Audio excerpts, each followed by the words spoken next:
আপনারা কি জানেন কেন শ্রাবণ মাসে শিবের মাথায় জল ঢালা হয়? আসলে আমাদের যেমন ব্রহ্মা সৃষ্টিকর্তা, আমাদের নারায়ণ পালনকর্তা এবং শিব হচ্ছে বিনাশকর্তা। সেই সূত্রে আমাদের যে পালনকর্তা রয়েছে শ্রী নারায়ণ, সে নারায়ণ 12 মাসই ধরুন পালন করতে থাকে। এইবার তার তো বিশ্রামের কোনো প্রয়োজন আছে নাকি? তো সেই সূত্রে সে ধরুন এই 12টা মাস তো পালন করা যায় না, সে 11 মাস পালন করে, পুরো সৃষ্টিকে দায়িত্ব করে পালন করে সে, আর একটি মাস সে বিশ্রাম করে।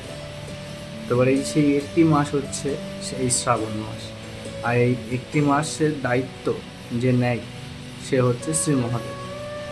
এবার মহাদেব যেহেতু বিনাশকর্তা, সে ঠিকমতো পালন না করতে পেরে সে যখনই দায়িত্ব হাতে নেয় সব কিছুই বিনাশের দিকে যায়। যে জন্য আমাদের এই শ্রাবণ মাসে ঝড় জল বৃষ্টি তুফান এই সমস্ত কিছু ঘটতে থাকে। তো এইবার সৃষ্টির নিয়মকে তো বদলানো যায় না, প্রতি বছরই শ্রাবণ মাসে মহাদেবের হাতে দায়িত্ব থাকে এবং এই মহাদেব ধরুন বৃষ্টি ঝড় জল এই ধরনের সব কিছু হতে থাকে। তো এবার এই জিনিসটাকে রুখতে মহাদেবের মাথায় আমরা জল ঢেলে থাকি, যাতে করে এই ঝড় জল বৃষ্টিগুলোকে সংযত রাখা যায়।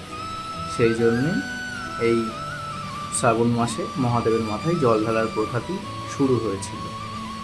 আর যে সমস্ত লোকজন বলেন যে না, শ্রাবণ মাসে মহাদেবের জন্ম, সেই জন্য তার জন্ম হিসেবে আমরা এই মাসটিকে পালন করি, তার মাথায় জল দিয়ে অভিষেক করি, তো এমনটা কিছুই নয়। তারা হচ্ছে আদি ও অনন্ত, তাদের কোনো সৃষ্টি নেই, তাদের কোনো বিনাশ নেই, তাই এটি ভুল কথা।